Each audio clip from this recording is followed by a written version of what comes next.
Hello and welcome to another video review. This is Nethergate Resurrection for PC and Mac. This review is coming to you courtesy of Zero Powa. He sent me this, so thank you, it is greatly appreciated. This is a role-playing game by Spiderweb Software that was first released as the original Nethergate back in 1998, and later saw an enhanced remake, Nethergate Resurrection, that was released in 2007. What you're seeing here is, of course, Resurrection, and it's kind of interesting for a variety of reasons. For one being, you don't get a lot of historically based role-playing games, and this is one of the few of them. It's in fact set during the Roman occupation of Britain, and specifically during the events of Boudicca's rebellion, basically. So you got that whole context going on, which is a very interesting context, and you do not see that kind of thing explored in most RPGs. The other thing to note, since I haven't reviewed anything by Spiderweb Software before now, is that they're basically one full-time developer. It's two employees of the company. It's Jeff Vogel and his wife. She handles the business side of things. He handles all of the development of the games. So it's all him. All the writing, the development, all on Jeff Vogel's shoulders. And so for him to be able to put something like this together, where it's a really big game with a lot of things to do, is very impressive. And of course, the ultimate question here is, how well did this thing get pulled off? Because an undertaking like that, done by basically one person, it might go wrong very easily. Or did it?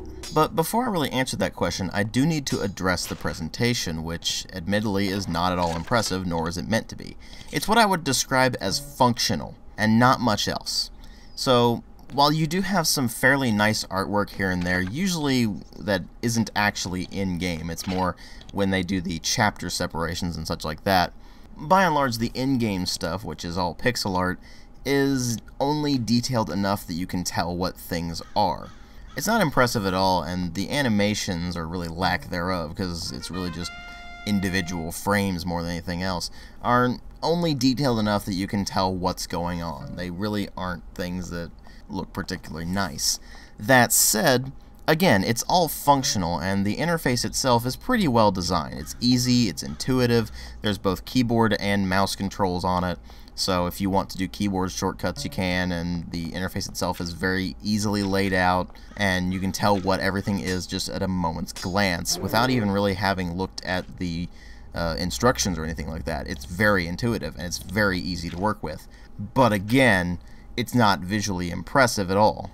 It's pretty bare bones, which honestly I would say lends some charm to the game, because it's very clear they weren't focusing on making everything ridiculously pretty. They went for a more Spartan approach, and instead tried to focus their efforts on other areas. And that becomes especially apparent when you go into the sound design, which is almost non-existent.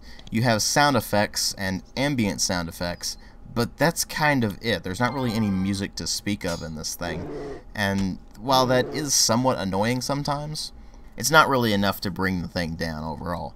And since there isn't any voice acting, there isn't anything to bring you down with that either. So, at least there's that. But obviously what really matter here are the story and the gameplay, and the story in this is actually different depending on who you choose to play as. Should you choose to play as the Romans, you will be playing a party of Roman soldiers who are sent to Shadow Valley Fort in order to undertake a secret mission in order to basically bring the local population of Celts under submission to the Roman Empire.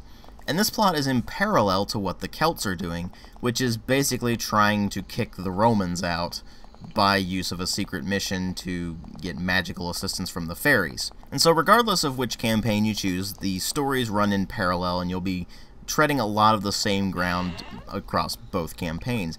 But the way that you interact with things is going to be different depending on who you're playing. So for example, if you meet up with certain people in the Roman campaign, they might help you, whereas in the Celtic campaign, they might hinder you, or vice versa. And your objectives are different depending on who you're playing as, and in fact the outcomes are a bit different depending on who you're playing as well. That said, all roads lead to Rome, so to speak, and the ending of the game is actually kind of disappointing, in that your choices don't exactly matter as much in the very, very end game. But leading up to that, you do feel like you're playing two very different campaigns. It's just in the very ending, it's pretty much the same ending regardless of who you're playing as, and it ties things together fairly well, even if it is kind of disappointing. But the journey leading up to that ending is pretty compelling. The writing is generally interesting, you're dealing with an interesting setting with some cool characters here and there, and the plot itself is certainly compelling enough to keep you going throughout the entirety of the game. And the gameplay certainly helps out with that. This is an old school style isometric turn-based, party-based role-playing game, where you create a party of adventurers at the beginning of the game, and you customize their skills as you wish.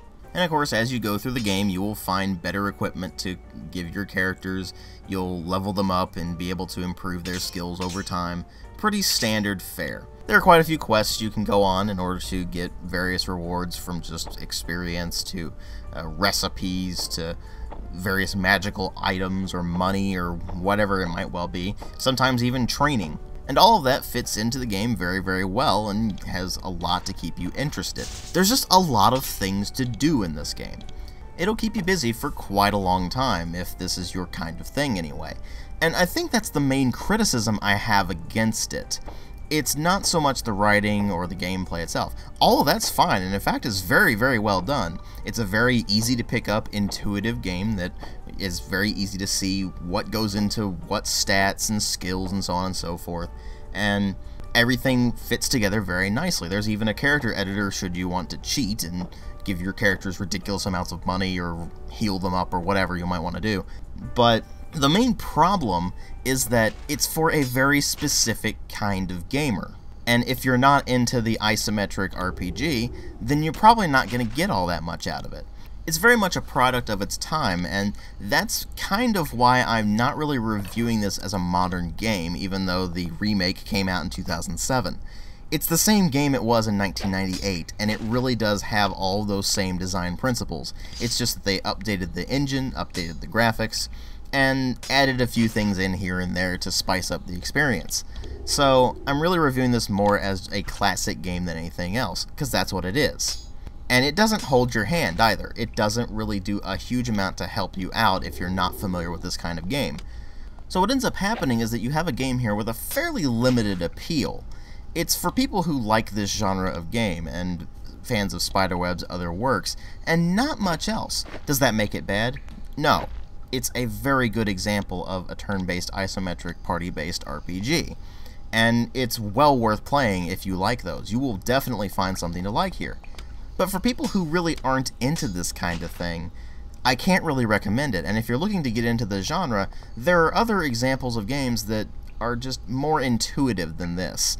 This one really does focus more on just kind of throwing you into the world and saying, okay, well, you should be familiar with games like this by now. We're not going to do a huge amount to help you out. We're going to teach you how to use the controls, but that's kind of it. And thus, as a newcomer, you'll probably be pretty lost as to what to do. So it's something I'd recommend more as, having played a few games in this genre before, you might want to go back to this one and try it out. It is a pretty low price, so it's a very good deal for the amount of content that you're getting, and it is well worth playing if this is your kind of thing. And if you've played other works by Spiderweb Software before and enjoyed those, you'll probably especially like this one. Just be aware that it's not really the same kind of thing as Avernum or Geneforge, even though it does have very similar mechanics and such. It doesn't really feel the same, even though it's similar in a lot of ways.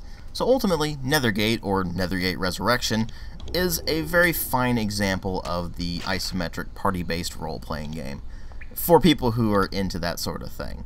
But for other people who may not be into it, or who were expecting the same kind of thing as Avernum or Geneforge, you might be a bit disappointed by it, even though you'll probably still find something to enjoy about it.